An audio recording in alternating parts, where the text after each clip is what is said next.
Bonjour à tous. Ce premier cours de statistique avancée porte sur des notions d'épistémologie du raisonnement statistique. Alors, épistémologie, c'est peut-être un bien grand mot pour dire que, avant de se lancer dans des choses qui vont être un peu techniques, peut-être qu'il faut prendre 30 secondes pour s'arrêter et se demander, au bout du compte, tout ça, qu'est-ce que ça veut dire ? Quand on dit qu'on fait un test statistique et que P est plus petit que 5%, et donc on a démontré qu'on pouvait rejeter l'hypothèse nulle et qu'on avait un résultat qui était scientifiquement valide, au bout du compte, qu'est-ce qui nous permet de dire ça? Parce que les stats, c'est des maths, les stats nous conduisent à affirmer ça, mais après, ce qu'on dit, ça a un poids, surtout en santé publique, ça a un poids politique, et donc on est quelque part responsable de ce qu'on raconte. Et donc il faut savoir dans quelle mesure on a le droit de dire des choses comme ça. Et ce problème est d'autant plus important que depuis une dizaine d'années, on a des chercheurs qui publient dans Nature, Science, dans les plus grandes revues scientifiques et qui disent que la statistique classique, elle est un peu arrivée dans une impasse. Que les gens, à force d'être obnubilés par les petits p, ils en viennent à tricher, à faire que pour pouvoir publier, il faut avoir un p plus petit que 5%, et donc on finit par écrire parfois un peu n'importe quoi et que ça nuit à l'avancée des connaissances scientifiques et qu'il faudrait tout changer. Et il faudrait tout changer d'autant plus qu'aujourd'hui arrivent les big data, les sciences des données, la data science, et donc en fait ça va être le grand soir, il va y avoir une révolution des statistiques. Bon, alors sûrement pas, rassurez-vous, le P plus petit que 5%, ça existe depuis 100 ans et ça va sûrement continuer, en tout cas en recherche biomédicale. Mais c'est pas pour ça qu'il ne faut pas s'interroger sur d'où ça vient et qu'est-ce qu'on peut vraiment en dire. Alors, pour ce faire, on va remonter en arrière, on va remonter à ce que les historiens considèrent comme le papier, l'article qui a assis la pensée scientifique, la pensée statistique scientifique moderne. Ce papier, il est paru en 1922 et il a été écrit par Fisher. C'est un papier d'une cinquantaine de pages. C'est un papier assez littéraire en fait, assez peu mathématique, et ça se comprend facilement si on se souvient que la théorie des probabilités, la façon moderne mathématique de concevoir la probabilité, il a été publié en 1933. Donc là, on est plus de 10 ans avant l'invention de la théorie moderne des probabilités. Et donc c'est pour ça que cet article est avant tout littéraire. Il est, le PDF de cet article vous est donné avec les références bibliographiques liées à ce cours. Vous pouvez le lire. Vous verrez par... Il y a beaucoup de choses qui sont peut-être à écarter parce qu'avec le temps elles sont devenues moins importantes, mais on arrive à trouver la pensée sous-jacente de Fisher. Alors la voilà résumée dans des parties importantes de son article. Alors il dit d'abord qu'est-ce que c'est que la statistique ? La statistique, vous voyez, d'abord on part de données, et puis des données elles sont tellement bulk, tellement importantes qu'elles ne peuvent pas rentrer dans la tête. Incapable of entering the mind. Et donc du coup, comment on va s'en sortir ? Eh bien, on va remplacer ces données par une petite quantité de paramètres qui les représenteront de façon adéquate. Et voilà.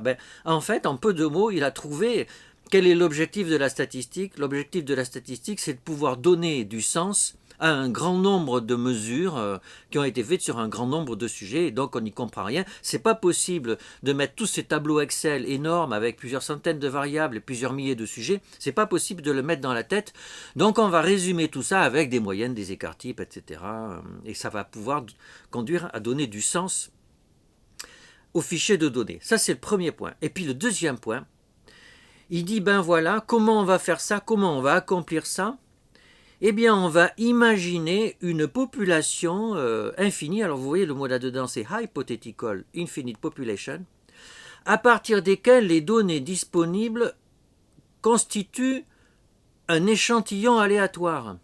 Alors ça, je suis sûr que vous avez tous appris ça à l'école. Hein. On a des données. En fait, les données, c'est un échantillon c'est un échantillon aléatoire tiré au sort d'une population infinie sous-jacente.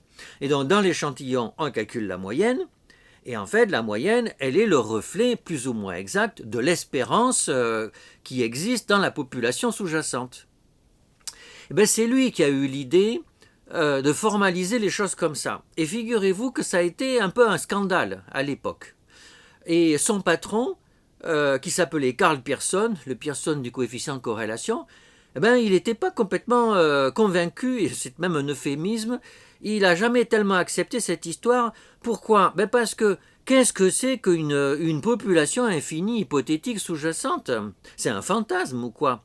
Et donc, pour Pearson, les statistiques, c'est sur des nombres. C'est quelque chose de concret. C'est de la recherche. Et on interprète des nombres. Pourquoi aller imaginer quelque chose de sous-jacent et d'hypothétique? Ça veut dire quoi?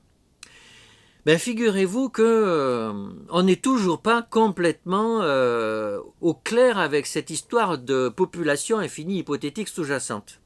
Et ça a des répercussions très pratiques.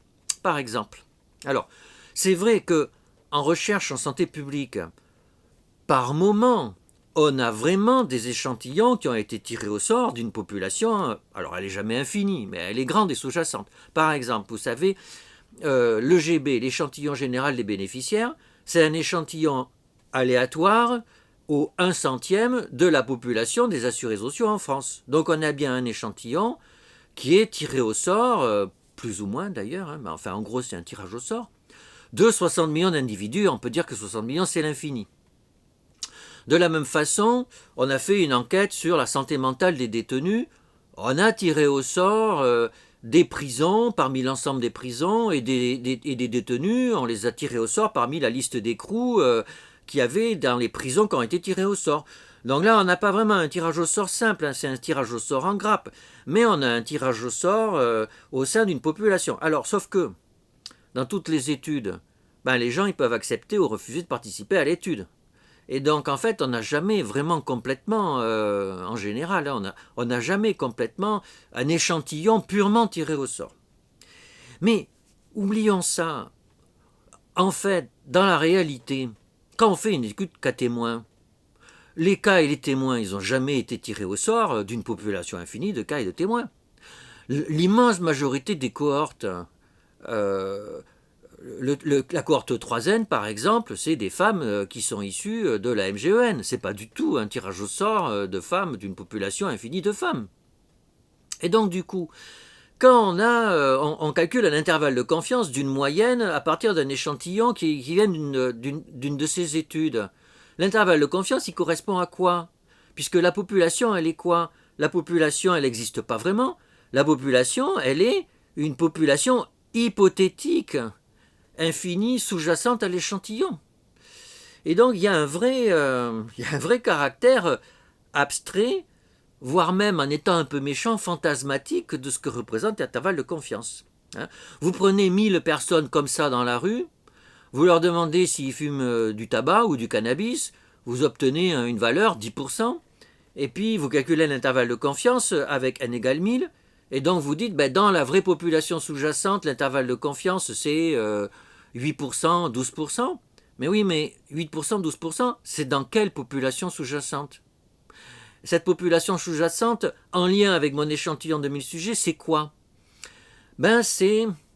C'est hypothétique, c'est-à-dire qu'on pourrait imaginer que cette population sous-jacente, que notre échantillon a été tiré au sort d'une population virtuelle, puisque le mot est à la mode.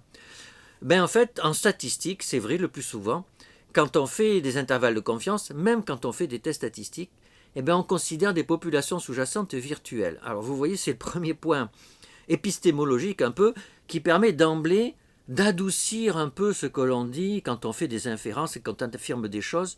Dans la théorie de Fisher, en fait, à la base, il y a une population infinie sous-jacente hypothétique, et donc du calme. Voilà.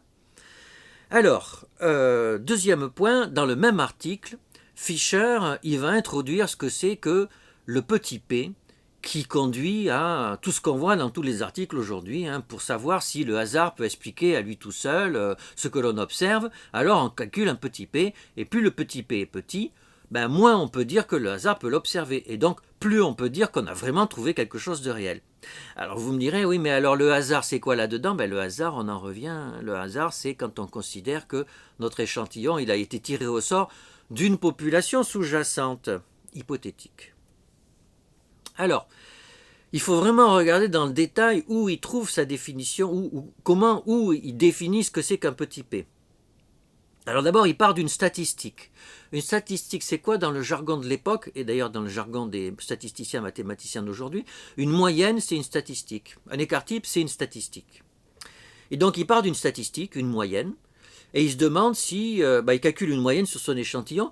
Par exemple, on prend un échantillon de 1000 naissances et on voit qu'il y a 52% de naissances de garçons. Et on se demande si cette statistique, qui est une moyenne, qui est un pourcentage, si cette statistique, 52%, elle est supérieure à 50%. Parce que si on fait l'hypothèse qu'il y a autant de filles que de garçons qui naissent, ça devrait être 50%.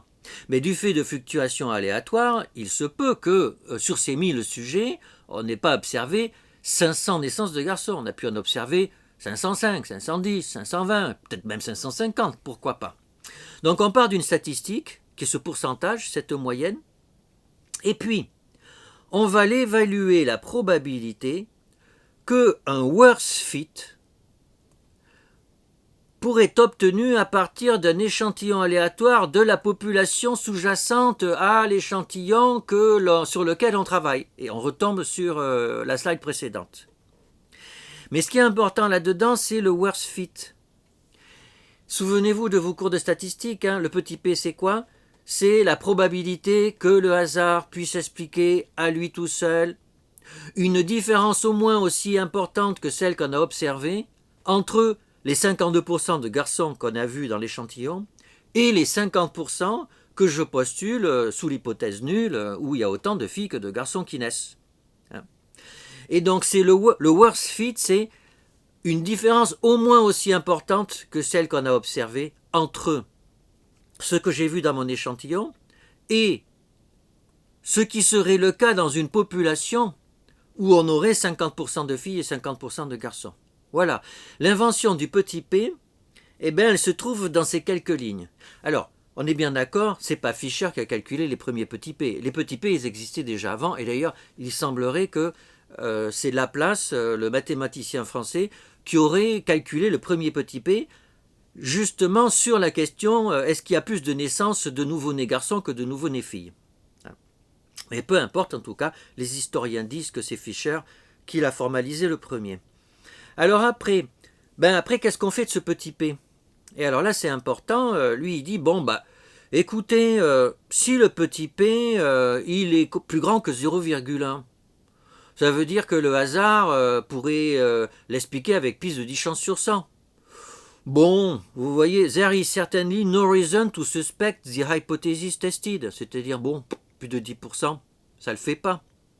Par contre, si c'est plus petit que 0,2, alors, quand même, s'il y a moins de 2 chances sur 100 que le hasard puisse l'expliquer, alors quand même, strongly indicated that the hypothesis fails to account for the whole. Et donc, du coup, il dit, entre 0,02 et 0,1, 0,5 c'est sympa comme limite. Donc on va prendre 5% comme limite conventionnelle au fait que on peut dire que quand P est plus petit que 5%, alors on a le droit d'affirmer quelque chose. Vous voyez, là on est en 1925, 3 ans seulement après son papier Princeps. Donc voilà, on a planté le décor de Fisher, mais si on revient quelques années en arrière pour vous, je suis sûr que vous n'avez pas appris les tests statistiques comme ça. Vous avez appris les tests statistiques à partir de la théorie de Neyman et Pearson. Et donc on va essayer de voir maintenant à quoi correspond cette théorie de Neyman et Pearson. Alors, Neyman et Pearson, on est en 1933, près de 10 ans après. Neyman, il n'a pas le même profil professionnel que Fisher. Fisher, c'est un génie touche-à-tout, qui faisait un peu de physique au départ, qui a été prof de maths, après qui fait de la recherche opérationnelle en agronomie pour augmenter la productivité des plants de maïs et de blé. Il finit sa vie comme professeur de génétique. Donc c'est pas un théoricien, Fisher, c'est pas un mathématicien au sens propre du terme, même s'il était fort en mathématiques, bien sûr. Neyman, lui, par contre, c'est un mathématicien. Il a fait une thèse sur la mesure de Lebesgue, qui est quelque chose d'assez compliqué, surtout à l'époque. Donc Neyman est un mathématicien. Vous verrez que ça a son importance. Et Pearson, vous pourriez vous dire, bah, c'était le patron de Fisher. Non, c'est son fils. Dans Neyman et Pearson, c'est pas Karl Pearson. Le Pearson, c'est Egon Pearson. C'est le fils de Karl Pearson. Et ça a aussi son importance, c'est qu'en fait, les trois, même les quatre, le père Pearson, le fils, Neyman et Fisher, vont être dans le même laboratoire. Et vous savez que quand tout ça se passe, ça peut conduire à des tensions. En tout cas, Neyman, en tant que mathématicien, il réfléchit aux tests statistiques, il se dit d'accord. Alors, on a des données, alors Fisher, il calcule un petit p, puis quand le petit p est petit, il dit, bon, bah, ça ne doit pas être le hasard, on doit pouvoir affirmer quelque chose, et en gros, plus le petit p est petit, moins on se trompe. Mais tout ça, c'est assez flou, c'est assez intuitif, il faudrait le formaliser. Alors d'abord, on va le formaliser en disant qu'il y a une hypothèse nulle, θ égale à θ0, ça c'est la base, et le scientifique il va vouloir démontrer à partir de ces données que ça c'est faux. Et en disant que c'est faux, il pourra affirmer qu'il a fait une découverte. Et donc quelque part, il va calculer un petit p pour savoir si cette hypothèse, dans quelle mesure le hasard pourrait l'expliquer à lui tout seul. Et si ce n'est pas le cas, alors il va rejeter l'hypothèse nulle. Et alors là, Neyman a, c'est vrai, une véritable idée géniale. Il dit, ben oui, mais en fait, si le petit p est grand, alors on va accepter H0. Mais accepter H0, c'est peut-être aussi faire une bêtise, c'est peut-être aussi passer à une découverte. Et donc en fait, la réalité, c'est qu'il y a deux choses. Il y a H0 et il y a aussi un H1. Et dans Fisher, il n'y a pas le H1. Et donc donc Neyman, il dit, ben voilà comment on va poser le problème. On a H0, θ égale à θ0. Ça, c'est a priori l'état de base des connaissances. Et puis, il y a H1, θ égale à θ1. Et ça, c'est une hypothèse de rupture. Et le scientifique, quelque part, il va vouloir démontrer que H1 n'est pas vrai, que H0 n'est pas vrai, que donc H1 est vrai. C'est ça qu'il veut. Et donc, le scientifique, il peut faire deux erreurs. Il peut accepter H1 alors que H0 est vrai, et donc il y a un risque alpha. Et puis il peut accepter H0 alors que H1 est vrai, et là il y a un risque bêta. Alors ce qui est intéressant d'ailleurs, c'est que dans l'article de Neyman et Pearson, dont vous avez le PDF aussi et que vous pouvez lire, en fait il y a alpha s'appelle epsilon et il n'y a pas de bêta. Bêta, il fait juste que le calculer, il n'a pas un nom explicite comme ça va être le cas après. Donc voilà, donc Neyman d'abord, il formalise le contexte du test statistique. Et vous voyez que Neyman, il a vraiment une pensée de mathématicien. Fisher, c'était, je vois des données, bon, je les interprète, et puis je calcule un petit p, et puis voilà. Vous voyez, Neyman et Pearson, ils posent le test statistique de façon beaucoup plus formelle. Alors là, Neyman, il dit quoi? Il dit, en fait, il y a plein de façons de choisir entre H0 et H1 en prenant un risque alpha. Et en fait, la bonne façon de concevoir l'inférence statistique, de concevoir le test statistique, la bonne façon de le concevoir formellement en termes de mathématiques, c'est parmi tous les tests qui garantissent alpha, je vais choisir celui qui minimise bêta. Et ça aussi, c'est son idée géniale. Il s'est dit, voilà, ça c'est un problème de mathématiques maintenant. Ça c'est un problème de mathématiques qui est bien posé. Et du coup, il se retrousse les manches et il va essayer de trouver comment construire un test statistique qui garantit bêta et qui garantit alpha et qui minimise bêta. Il fait ses calculs et il trouve que c'est le rapport de vraisemblance. Ça veut dire quoi? C'est que conditionnellement aux data qu'on a observées, on va calculer la vraisemblance sous θ0 et on va diviser par la vraisemblance conditionnellement aux mêmes data, mais sous l'hypothèse que θ est égal à θ1. Et il démontre que le meilleur test possible, c'est-à-dire le test le plus puissant possible pour alpha fixé, ce test, ça consiste à calculer le rapport de vraisemblance sous θ0 divisé par la vraisemblance sous θ1 et de comparer ce rapport à une constante qui va dépendre de alpha. Et on obtient le test le plus puissant possible pour alpha fixé. Voilà, donc ça, bien sûr, c'est un résultat statistique colossal. et qui est toujours utilisé aujourd'hui, c'est que, en fait, Neyman, alors Neyman et Pearson, mais les historiens disent que c'est surtout Neyman qui a trouvé ce théorème. Neyman a trouvé comment, quand on doit choisir entre H0 et H1 et qu'on est dans un contexte probabiliste et qu'on veut maîtriser le risque d'accepter à tort H1, que ce risque étant égal à alpha, alors le meilleur test possible, au sens du plus puissant possible, c'est de calculer un rapport de vraisemblance et de le comparer à une constante. Alors, là-dedans, il y a un truc qui doit vous faire tiquer, c'est que dans cette formule du rapport de vraisemblance, il y a un θ1. Ça veut dire que la formule du test, pour pouvoir choisir H1 ou la rejeter, eh bien la formule du test qui est ici, et dans cette formule, il y a θ1, alors que vous, quand vous faites un test statistique pour rejeter une hypothèse nulle, il n'y a pas θ1 dedans. θ1, on s'en sert juste pour calculer le nombre de sujets à inclure. Eh bien ça, c'est un résultat corollaire de la démonstration de Neyman, c'est qu'en fait, il montre que le test le plus puissant possible, eh bien, en général, pas toujours, mais en général, cette formule-là, finalement, θ1 disparaît. Et donc, du coup, quelque part, comme θ1 disparaît, on va exprimer les choses un peu sous cette forme θ0 égale à 0 versus θ1 supérieur à 0, puisque la formule du test ne dépend pas de θ1. Et vous voyez, là, j'ai pris la formule du test statistique, du test le plus simple, qui est le test Z, c'est-à-dire qui compare une moyenne à une moyenne de référence. Ici, la moyenne des références, c'est 0. Quel est le test statistique correspondant? Vous savez, c'est la moyenne divisée par l'écart type, qui est plus grand que Z alpha correspondant à la loi normale centrée réduite avec comme limite alpha. Donc, et vous voyez que ça, c'est la statistique du test, c'est-à-dire c'est ça qui permet de savoir si on accepte ou si on rejette l'hypothèse nulle. Et cette formule-là, comme celle que vous utilisez tous les jours quand vous calculez des petits p, elle ne dépend pas de θ1. Et donc c'est pour ça que Neyman a dit que ces tests, ils étaient non seulement les plus puissants, mais ils étaient uniformément les plus puissants. Uniformément, c'est-à-dire que c'était indépendamment de θ1. Alors d'ailleurs, si on rentre dans les détails, attention, c'est pas complètement vrai. Vous voyez, hein, ici il y a θ1 supérieur à 0, c'est qu'en fait le test il est uniformément le plus puissant quand θ1 est plus grand que 0. Mais quand θ1 est plus petit que 0, cette formule elle n'est pas vraie, parce qu'on a un signe inférieur ou un signe supérieur. Alors vous me direz, ça c'est un détail, on s'en fiche, c'est évident. Ben oui, mais on va voir que en fait c'est plus compliqué que ça. Alors pourquoi c'est plus compliqué que ça? C'est qu'au final, vous vous trouvez d'un côté avec Fisher, qui lui, dans ses tests statistiques, il dit je vais calculer un petit p, le worst fit.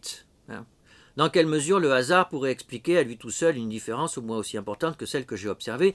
Et d'ailleurs, le hasard, qu'est-ce que c'est? Le hasard, c'est le fait que j'ai un échantillon qui est tiré au sort, entre guillemets, d'une population hypothétique sous-jacente. Et puis Neyman et Pearson, eux, alors c'est beaucoup plus carré, c'est H0 θ égale à θ0, H1 θ égale à θ1. Et on a un test qui est le plus puissant possible et qui est même uniformément le plus puissant. Alors la question qui va se poser, c'est lequel des deux on va enseigner à l'université.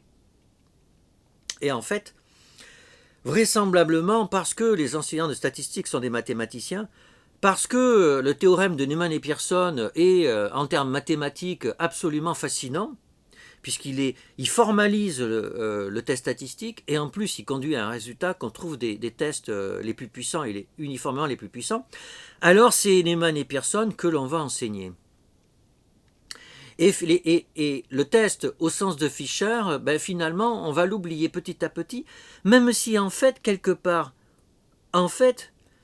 Fisher avait un peu raison, parce que vous savez bien que vous avez appris des tests de Neyman et Pearson, mais en pratique, c'est quoi les tests de Neyman et Pearson? En pratique, on calcule bien un petit p et on le compare à alpha. Et puis, si le petit p est plus petit que alpha, alors on accepte l'hypothèse alternative. Donc, quelque part, Fisher, il avait tout trouvé. Mais c'était intuitif. Il avait trouvé comment faire de l'inférence statistique. Et en fait, sa façon à lui, elle était bien la plus puissante possible. Mais lui, il n'avait pas de notion de puissance. Il n'avait pas formalisé mathématiquement son test. Et donc, à cause de ça, à cause du fait que c'est Neyman et Pearson dont on va retenir le processus, Fisher va le prendre un peu mal et il va y avoir une tension pendant 30 ans, 40 ans.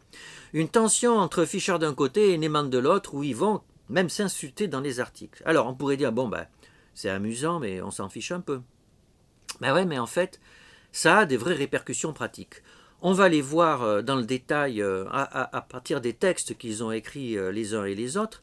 Mais là, on peut s'arrêter un tout petit peu en réfléchissant à la façon dont on enseigne les tests statistiques. Donc, on enseigne Neyman et Pearson, dont acte. Mais Neyman et Pearson, c'est ça. Or, en fait, vous n'avez pas appris Neyman et Pearson comme ça. Vous n'avez pas appris que H1 c'était θ égale à θ1. Vous avez appris, alors là, en plus le problème c'est que ça dépend des cours que vous avez eus. Il y a des cours où on a ça. Et puis il y a des cours où on a θ différent de 0, comme hypothèse alternative. Et puis on a les tests bilatéraux, on a les tests unilatéraux, puisque là en fait on a une formulation unilatérale. Alors que là on a une formulation...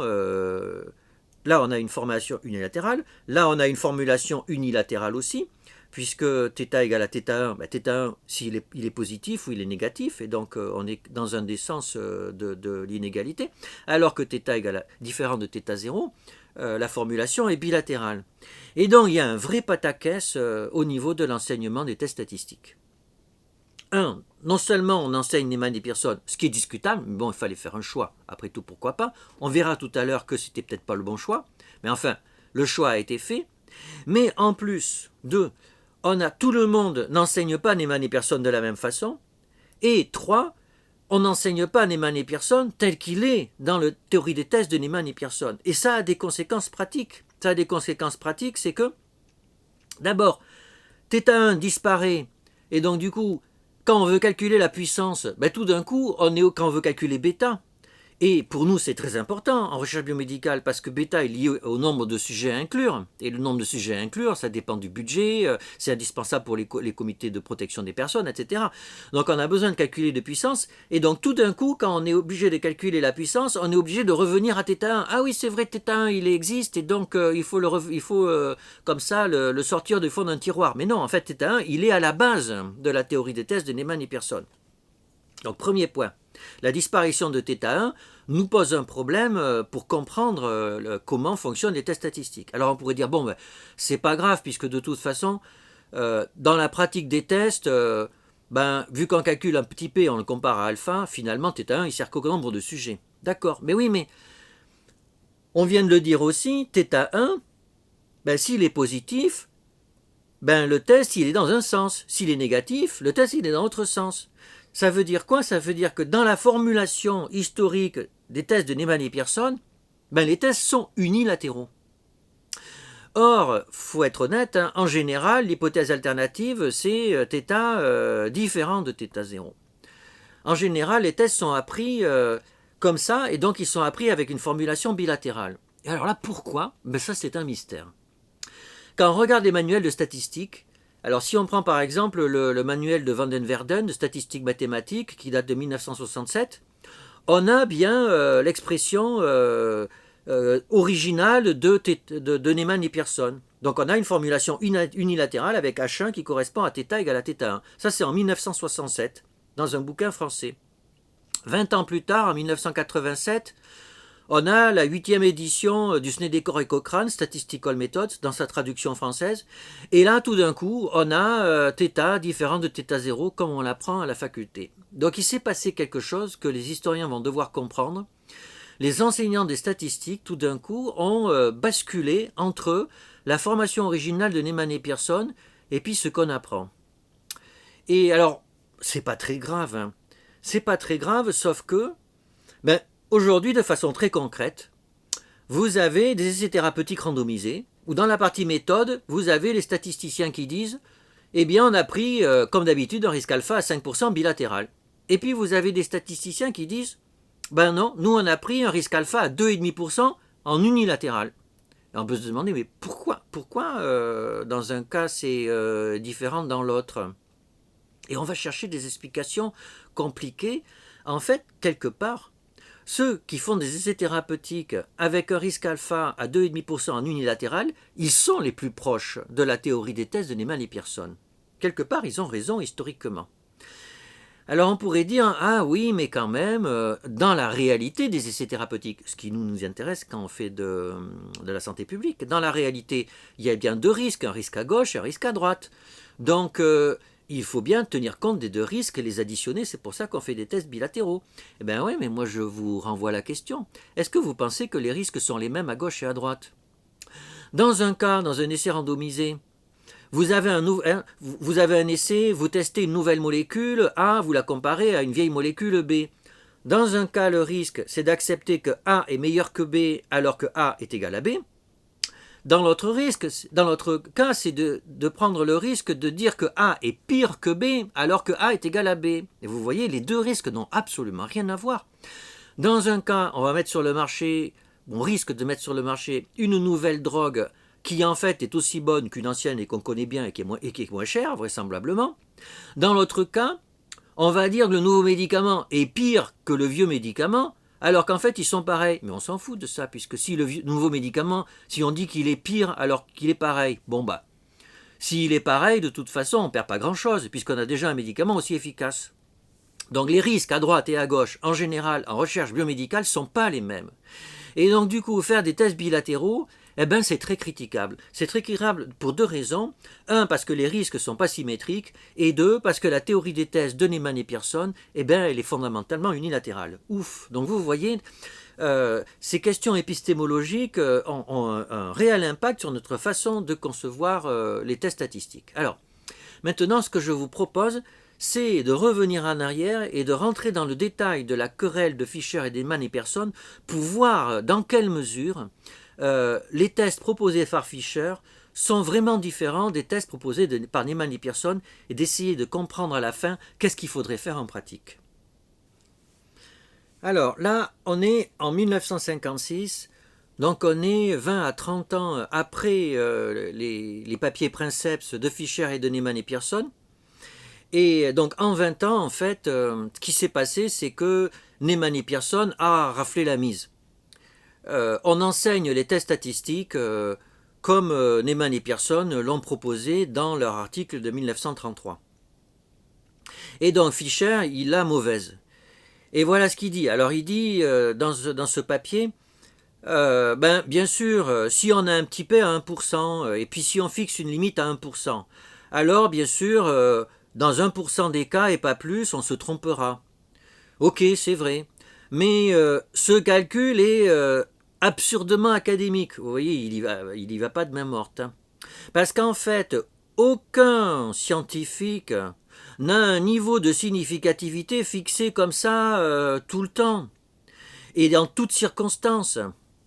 Non, en fait, dans chaque cas particulier, il va fixer son seuil et même on a l'impression que dans son idée, en fait, le seuil n'est même pas fixé a priori dans le protocole, que quelque part, dans la logique de Fischer, en fait, il y a un tout. Il y a une expérience, il y a des hypothèses, il y a de la biologie, puisqu'on est dans le domaine de l'agronomie et de la médecine. Et en fait, oui, on a des data et un petit p, mais c'est l'ensemble qui va faire que l'on va dire qu'on a fait une découverte ou pas. Et donc le fait de prendre des limites fixes, c'est pas tellement intelligent. Alors il avance après, il dit, l'erreur de second type, en plus, c'est de la foutaise. Pourquoi ? Parce que de toute façon, le risque bêta, il n'est pas calculable. Pourquoi il n'est pas calculable ? Parce que ça dépend de θ1. Et θ1, on ne le connaît pas, on l'imagine juste. Donc ça n'a aucun sens, tout ça. C'est beau en termes théoriques, l'idée de Neyman et Pearson, mais en pratique, en fait, ça n'a pas tellement de sens. Alors, qu'est-ce qu'il dit dans le même article, un article de 1955 que je vous ai donné ici parce que c'est un article dans lequel la pensée de Fischer est expliquée en termes très très simples. Alors il dit voilà, en plus Neyman et Pearson ils disent qu'il y a l'erreur de type 1 et l'erreur de type 2. Et ils disent qu'en plus qu'on accepte l'hypothèse nulle ou on accepte l'hypothèse alternative et que de ce fait-là, eh bien, comme on les accepte, on a tendance à dire qu'elles sont établies, qu'elles sont prouvées. Et c'est vrai que certains considèrent ça. Ils disent ben, P est plus petit que 5%, donc H1 est vrai. Il y a plein de gens qui pensent ça. Mais il dit non, on n'a pas le droit de dire ça. On devrait juste dire que c'est confirmé ou que c'est renforcé. On n'a pas le droit de dire que c'est établi. Si on dit que c'est établi, c'est une surinterprétation. Et ça, c'est fascinant parce que c'est en fait c'est ce qui est en train de se passer aujourd'hui. C'est qu'il y a une surinterprétation du test statistique. Alors après, un élément de vocabulaire important. Pour Fisher, le test statistique qu'il propose, c'est de l'induction. On reviendra tout à l'heure sur ces termes-là. Et il dit, ben moi je dis que c'est de l'induction, et Neyman, lui, il dénie le fait qu'il y a une induction. Parce que pour Neyman, raisonner, ça veut dire faire des déductions. Ça, c'est aussi important. Pourquoi ? Parce qu'en fait, alors vous voyez la dureté du débat, c'est parce que dans son vocabulaire, le mot induction n'existe pas. Il comprend même pas ce que ça veut dire. Lui, il parle de inductive behavior, ce qui en fait veut pas dire grand-chose. Bon, alors on voit là qu'il y a la question de induction, déduction et puis behavior. Alors après, Fisher, il dit dans le même papier de 1955, il dit en fait, contrairement à ce que les gens pensent, l'induction, c'est beaucoup plus riche et beaucoup plus subtil que la déduction. Pourquoi ? Ben parce qu'une déduction, c'est vide. Une déduction, en fait, c'est la logique. Et la logique, c'est creux. On part de quelque chose et puis formellement, on en déduit de quelque chose. Mais en fait, on n'a rien apporté en plus. Alors que l'induction, c'est ce qui se passe dans les sens de la nature. Certes, on a des données, on en infère quelque chose, mais comme je disais tout à l'heure, en plus on a une pensée scientifique, on a des idées théoriques sur la biologie, et c'est l'ensemble de tout ça qui va faire que on va affirmer qu'on a fait une découverte, et c'est ça qui est de l'induction et qui n'est pas de la déduction. Et il dit, mais de toute façon, ça semble très difficile à comprendre pour les gens qui sont uniquement entraînés à la méthode déductive, c'est-à-dire sous-entendu, ben en fait, Neyman, c'est un savant cosinus. Neyman, c'est un matheux, il ne comprend rien au sens de la nature, vraiment. Vous voyez la violence du débat qu'il y a entre les deux. Alors, autre chose, ça c'est aussi fondamental, il dit, ben voilà, Neyman, il n'a pas compris que les tests de significativité, en fait, ça sert à apprendre. Ça sert à apprendre. Alors que pour Neyman, les tests de significativité, c'est une acceptance procédure. Et là il y a un vrai clivage épistémologique entre les deux chercheurs. Pour Fisher, un test statistique, c'est fait pour mettre un point d'orgue à un travail expérimental. Donc j'ai fait un travail expérimental, j'ai des hypothèses, j'ai une théorie, j'ai construit un protocole. Et Fisher était très à cheval sur les protocoles, puisque vous savez qu'il a écrit des manuels de méthodologie, et notamment c'est lui qui est à l'origine de la randomisation pour les essais randomisés. Donc Fisher est un méthodologiste. Pour lui, c'est très important la méthodologie.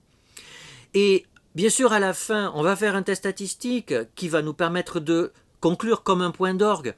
Mais ce point d'orgue, ça va nous permettre d'accumuler des connaissances, du learning.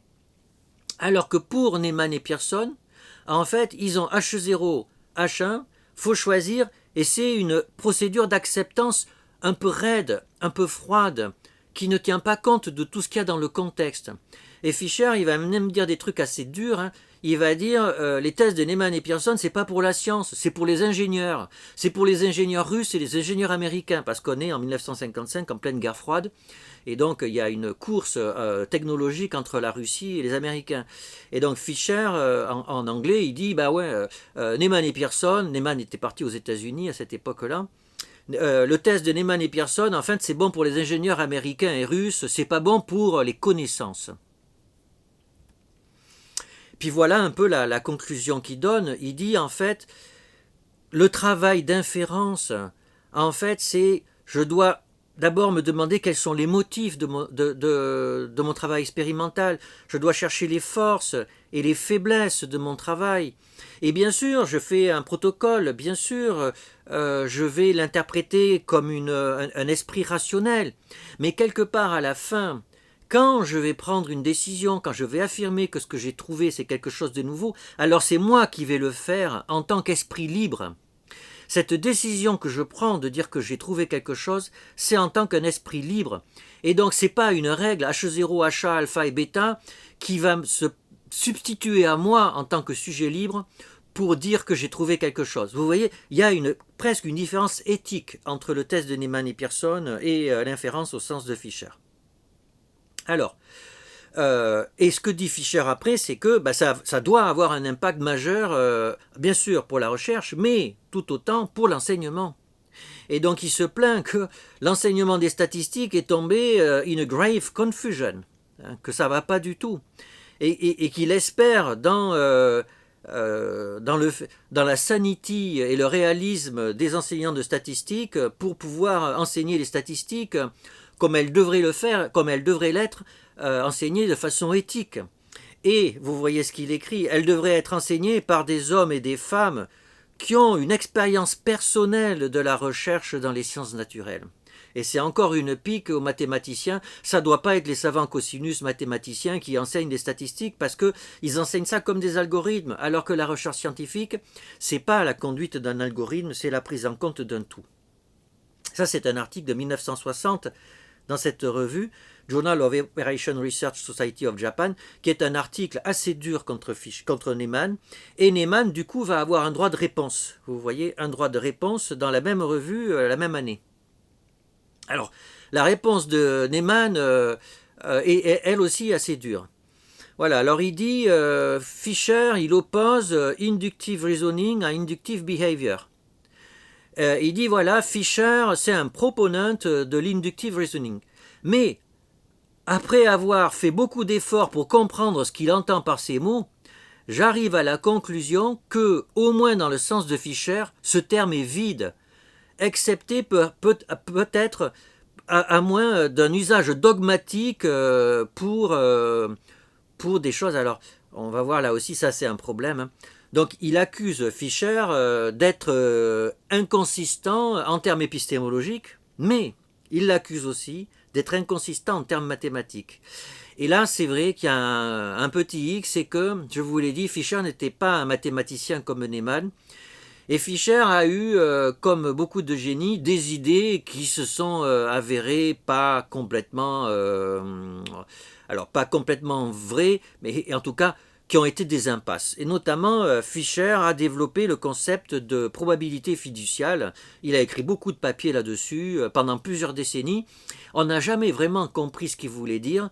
Et il a dit que il n'arrivait pas à démontrer tout ça, mais qu'il allait y arriver un jour, et que quand parfois il y avait des démonstrations même où il semblerait que ces démonstrations n'étaient pas très bonnes. Et vous imaginez, pour Neyman, quelqu'un qui est spéculatif avec les mathématiques et qui n'est pas très rigoureux, on écarte ça un peu d'un revers de main. Et donc il y a eu une certaine condescendance du milieu de mathématiciens par rapport à Fisher. Alors voilà le point de vue de Fisher. Il dit, voilà, du point de vue de l'inductive behavior, que devraient dire les statistiques mathématiques? Eh bien, on devrait avoir des règles de conduite basées sur les observations. Vous voyez, Neyman, il est vraiment dans l'objectif qu'un scientifique doit avoir des règles, des algorithmes qui permettent de prendre des décisions. Par exemple, rejeter ou accepter des hypothèses. Hein? Et ça, bien sûr, avec des règles qui conduisent aux tests les plus puissants possibles, avec des estimateurs non biaisés qui sont de variance minimum. Et bien ça, c'est ce qu'il a fait, Neyman. C'est ce qu'il a fait. Et il dit, je sais bien, Fisher, il dit que tout ça, c'est vrai pour améliorer seulement les performances technologiques des ingénieurs russes et américains. Eh bien, tout ça, c'est inconsistant et ça n'a rien à voir avec la recherche. Donc, vous voyez là, on a vraiment une ligne de fracture entre un scientifique qu'on pourrait qualifier d'humaniste, mais ça ne serait pas correct. En tout cas, qu'on pourrait qualifier de subjectiviste quelque part. Hein. Ça, c'est Fisher qui considère que la recherche est une œuvre humaine. Et donc, elle n'a pas à revendiquer un caractère d'exactitude mathématique. En tout cas, la recherche en biologie et en nous, ce qui nous en concerne, la recherche en santé publique et la recherche biomédicale. Que, comme je vous le disais plusieurs fois, en fait, la recherche, c'est des théories, des hypothèses, des protocoles, des données avec des forces, avec des faiblesses, avec des enjeux plus ou moins forts. Et quelque part, oui, des statistiques, parce que tout ça est trop compliqué, ça ne peut pas rentrer dans notre tête, on ne peut pas interpréter les données comme ça de façon univoque et simple. Donc on va faire des statistiques et on va calculer des petits p. Mais ces petits p sont calculés sous l'hypothèse que, de façon sous-jacente à l'échantillon, il y a une population hypothétique, et donc tout ça est très flou. Et donc, soyons humbles par rapport aux conclusions. Donc ça, c'est Fischer. À l'opposé, vous avez Neyman, et on voit des chercheurs encore aujourd'hui qui sont comme ça, hein, et c'est peut-être même, majoritaire comme pensée. Non, la science doit être carrée, comme la science mathématique. On doit formaliser tout au maximum, et on doit savoir exactement où on prend les risques de dire qu'on a trouvé quelque chose ou pas. On a vu que dans la querelle entre Fischer et Neyman et Pearson, il y avait un mot qui revenait souvent, c'était le mot induction. Et on a vu d'ailleurs que mutuellement, ils s'accusaient les uns et les autres de ne pas trop savoir ce que ça voulait dire. Donc, c'est peut-être à notre tour de nous poser la question, mais finalement, quand on parle d'induction, on parle de quoi? Et là, tout naturellement, on va se pencher du côté des philosophes, dont c'est le job. Il y a la logique, historiquement, est une branche de la philosophie. Les philosophes ont beaucoup travaillé sur la question, et je vous renvoie à la Stanford Encyclopedia of Philosophy, qui a de très beaux papiers sur déduction, induction, et puis abduction, parce qu'on va voir que c'est un nouveau concept qui est important pour nous. Alors, vu de loin, ça n'a pas l'air très compliqué. La déduction, ça, vous connaissez, c'est ce qu'on a en mathématiques. Hein, on part de prémices qu'on va considérer comme vraies, et puis à partir de ces prémices, on va les manipuler à l'aide de la logique, et si les prémices sont vraies et qu'on a utilisé les règles de la logique, alors il y a une conséquence qui est vraie aussi, et c'est indubitable, c'est mathématique. C'est l'histoire du syllogisme, tout homme est mortel, Socrate est un homme, donc Socrate est mortel, et c'est vrai, on ne peut rien dire contre ça, c'est vrai. Alors, dans la réalité, il faut être honnête, c'est rare que dans la vie de tous les jours, on ait affaire à des déductions. Les déductions, c'est surtout le domaine des mathématiques. Et c'est le cas même en sciences, en particulier dans les sciences de la vie. Mais on va revenir là-dessus. Alors, ça c'est la déduction. Après, il y a l'induction. Alors ça aussi, c'est pas trop difficile à comprendre. En principe, l'induction, ça correspond à la généralisation. Et ça, c'est ce qu'on fait de façon assez fréquente dans la vie de tous les jours. Vous rencontrez quelqu'un qui habite dans le sud de la France, il a un drôle d'accent. Vous rencontrez une autre personne qui habite dans le sud de la France, elle a un accent similaire. 3, 4, 5, la sixième, c'est peut-être pas tout à fait le même, mais 7, 8, 9, 10, à la fin vous vous dites, ah ben tiens, dans le sud de la France, en général, ils ont un drôle d'accent. Voilà. Donc on part d'observation, et on dit souvent que l'induction, on part de prémices qui sont vraies, et on arrive à une conclusion qui est plausible. Et sur quelle base on considère que cette conclusion est plausible?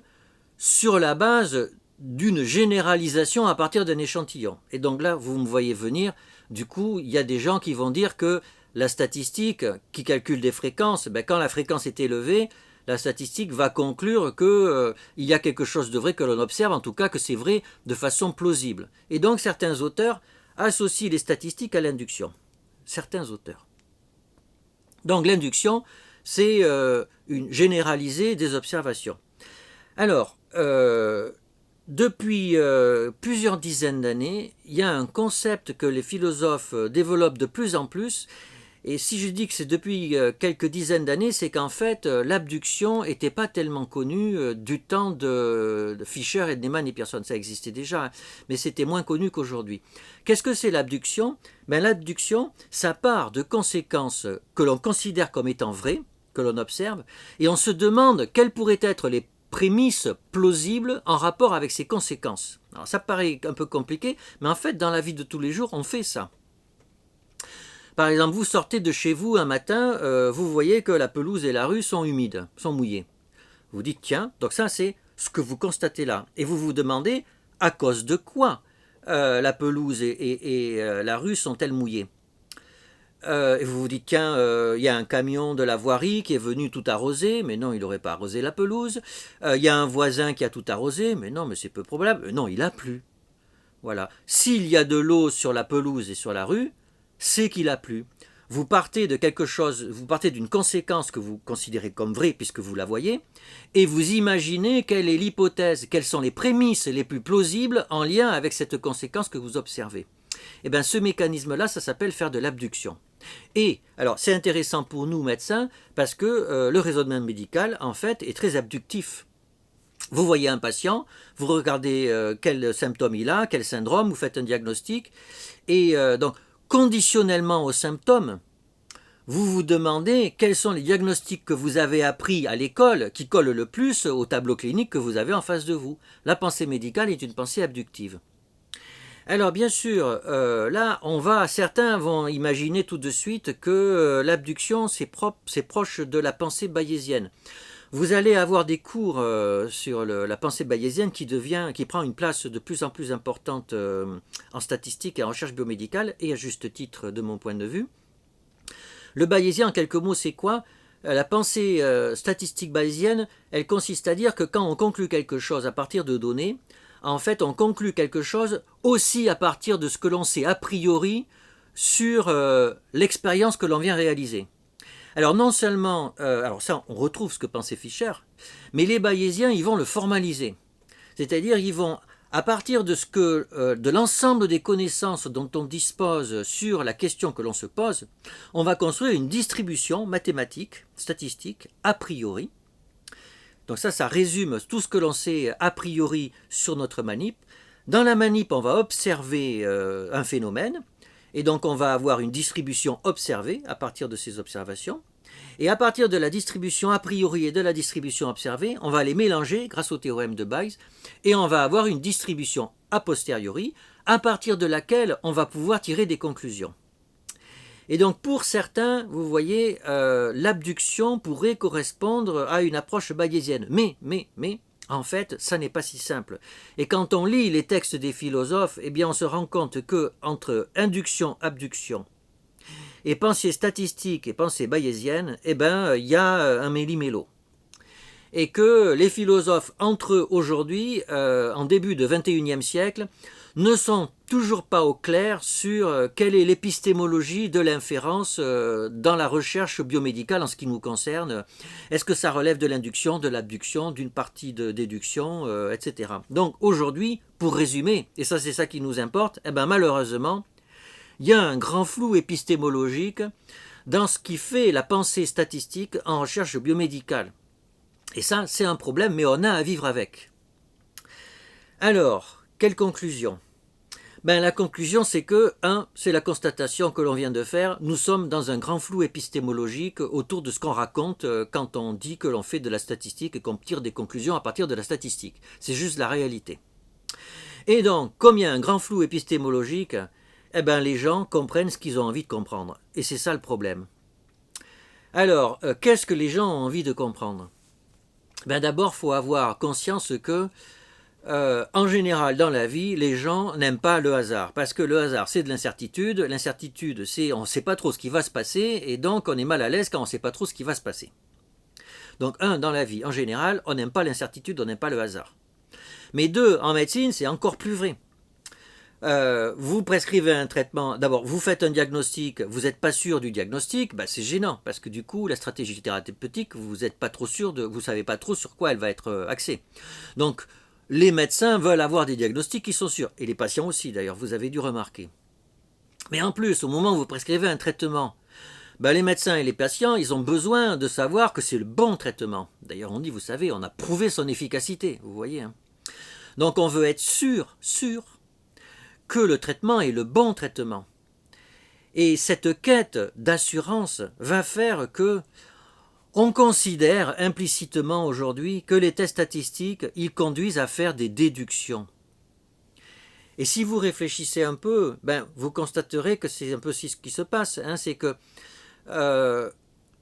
quand vous vous intéressez à l'efficacité du traitement A par rapport au traitement B, Vous faites un essai randomisé, vous avez un P plus petit que 5%, vous écrivez un papier, et dans la conclusion du papier, et même ce que vous dites aux journalistes, aux hommes politiques et aux patients, vous avez prouvé l'efficacité du traitement A par rapport au traitement B. Mais quand on prouve, en fait, c'est une déduction. Et souvenez-vous de ce que disait Fischer. Il disait non. Quand on a fait un test statistique, en fait, l'hypothèse alternative, elle est confortée, elle est renforcée. Donc quand vous testez un nouveau médicament par rapport à un médicament contrôle, en fait, il faudrait regarder l'ensemble du processus. Vous avez un nouveau mécanisme d'action. Est-ce que ce mécanisme d'action, il est en faveur d'une efficacité? Est-ce qu'il est en faveur d'effets indésirables? Est-ce que les médicaments contrôle, ils ont des effets indésirables? Quelle est l'efficacité connue du médicament contrôle? Vous accumulez des données. Et à partir de ces données, vous regardez quels sont un panel de critères d'efficacité. Est-ce que ça marche plus ou moins bien? Et puis, vous allez faire des tests statistiques. Et puis, vous allez dire, ah ben oui, le hasard à lui tout seul serait peu susceptible d'expliquer une telle différence. Et à la fin, vous prenez vos responsabilités et vous dites, A est meilleur que B. Ça, c'est la pensée de Fischer. Mais ce qui se passe, c'est que, eh bien, quand on fait de la santé publique, par moment, on a à prendre des décisions en situation politique compliquée. Et c'est le cas de l'autorisation de mise sur le marché des médicaments. Imaginez que vous disiez aux firmes, écoutez, regardez les mécanismes d'action, regardez un panel d'effets d'efficacité, et puis calculez un petit p, et regardez tout ça, prenez du recul, et puis on va même prendre du recul ensemble, et on va se dire, ah ben oui, ah ben non, le médicament est efficace. Mais oui, mais comme il y a des enjeux financiers considérables, ça va être compliqué. On a besoin d'une règle beaucoup plus carrée pour donner une AMM. Et la règle carrée, vous me voyez venir, c'est celle de Neyman et Pearson. C'est pour ça que quand on donne une AMM à un médicament, on est purement dans l'inférence de Neyman et Pearson. Pourquoi? Parce qu'on a besoin, parce que d'abord il y a un comportement, et souvenez-vous, Neyman il disait inductive behavior, comportement. Donc avec l'AMM, on est dans un comportement, et en plus l'AMM, c'est quasiment quelque chose de juridique. Vous voyez, il y a les règles, il faut faire des essais avec les gagnants ICH, et si vous faites les bons essais, s'il n'y a pas trop d'effets indésirables, alors les essais sont positifs, alors vous avez l'AMM. Vous voyez, c'est une règle opératoire, et on est bien dans ce que Fischer décriait. On a besoin là d'un processus complètement opératoire, d'une règle de décision. Et donc, en santé publique, par moment, on a besoin de recourir à une règle, et donc on a besoin de recourir à Neyman et Pearson. Mais en général, en recherche biomédicale, y compris en santé publique, c'est de la connaissance qu'on veut. On se pose une question, est-ce qu'un flux sanguin cérébral, il est corrélé à un temps de réaction chez les patients schizophrènes? Eh bien là, en fait, il n'y a pas vraiment de comportement à la clé. On veut juste savoir si, compte tenu de la plausibilité neuroscientifique de cette association, compte tenu des données observées, est-ce que j'ai le droit de dire que, effectivement, ce n'est pas le hasard qui le fait? Là, on devrait utiliser Fischer. Or, figurez-vous que ce qui se passe, c'est que précisément les gens utilisent Fischer. Regardez dans les articles, les gens calculent des petits p, et bien sûr que si le petit p vaut 1 pour 1000, eh bien, on a montré un résultat qui est fort. Si le petit p est 4%, le résultat est un peu ric-rac. Et si le petit p est à 6%, c'est pas si différent que ça. Et puis si le petit p est à 30%, alors on ne peut pas dire qu'il y ait quelque chose. Vous voyez, en général, on est typiquement dans l'optique Fischer. On est typiquement dans l'optique Fischer, mais on enseigne Neyman et Pearson. Et donc, on est dans une espèce d'injonction paradoxale. D'un côté, on sait bien que pour accumuler des connaissances, on a besoin de quelque chose de souple. D'un autre côté, comme on ne supporte pas le hasard, on ne supporte pas de dire « je ne sais pas, peut-être que c'est juste renforcé », on a besoin de penser qu'on fait des déductions, et donc on dit qu'on utilise Neyman et Pearson. Et donc, du coup, il y a une dictature du petit p plus petit que 5%. Et donc se pose la question vraiment aujourd'hui, non seulement de l'enseignement des statistiques, mais de l'usage des statistiques. Dans les papiers, aujourd'hui, quand il y a cette critique des tests statistiques où on dit que 5%, ça pousse les gens à tricher et qu'il faudrait même passer à 5 pour 1000, non, ce n'est pas la bonne question. Ce n'est pas la bonne critique. La bonne critique, c'est qu'un travail scientifique, on ne devrait pas dire qu'il dit vrai si P est plus petit que 5% et qu'il dit faux si P est plus grand que 5%. En fait, historiquement, les statistiques n'ont jamais dit ça. Et si l'on enseignait ça, si on le disait de façon plus claire, alors les gens seraient plus tranquilles et les gens pourraient publier un papier avec un P à 6% en disant il y a peut-être pas grand-chose, mais ça mérite de se pencher dessus parce que quand même le hasard n'est pas susceptible de l'expliquer plus que ça. Voilà. Donc on est dans une situation où ce débat se pose et c'est un débat épistémologique. Et bien entendu, ce que je vous disais là, c'est un point de vue personnel puisque c'est un point de vue qui ne se base pas sur un savoir uniquement scientifique. Alors, je termine sur ce dernier point, c'est que ce débat devait être tenu parce que dans la presse scientifique, il y a une grande critique de l'usage des tests statistiques, mais parce qu'aujourd'hui, en particulier dans le biomédical, on a, vous le savez, une vraie rupture avec tout d'un coup l'arrivée de grands jeux de données, de big data, de fat data, avec de la génomique où on peut avoir 1 million de variables dans un jeu de données, et avec des données de l'assurance maladie où on peut avoir 1 milliard de prescriptions. Donc là, les histoires de petit p et de risque alpha, ça devient un peu inadéquate par rapport au sens que l'on peut tirer de ces données. Et souvenez-vous de ce que disait Fischer dans son papier de 1922. Les statistiques, avant tout, c'est partir de jeux de données qui sont trop compliqués pour qu'on puisse faire du sens et mettre tout dans notre tête. Et donc on a besoin d'outils pour donner du sens. Et c'est ça qu'il va faire pendant toute sa vie. Aujourd'hui, les jeux de données changent. Et donc les statistiques vont sûrement changer. On aura toujours besoin des petits p parce qu'il y aura toujours des essais randomisés, il y aura toujours des études cas témoins avec 2 fois 200 ou 2 fois 500 sujets. Donc les statistiques telles que vous les avez apprises, telles que vous les apprenez en ce moment, vous seront toujours utiles. Mais il est inévitable que nous ayons besoin de développer de nouvelles approches mathématiques, statistiques ou informatiques pour analyser nos nouveaux jeux de données avec de nouvelles questions épistémologiques. Au plaisir d'en discuter avec vous.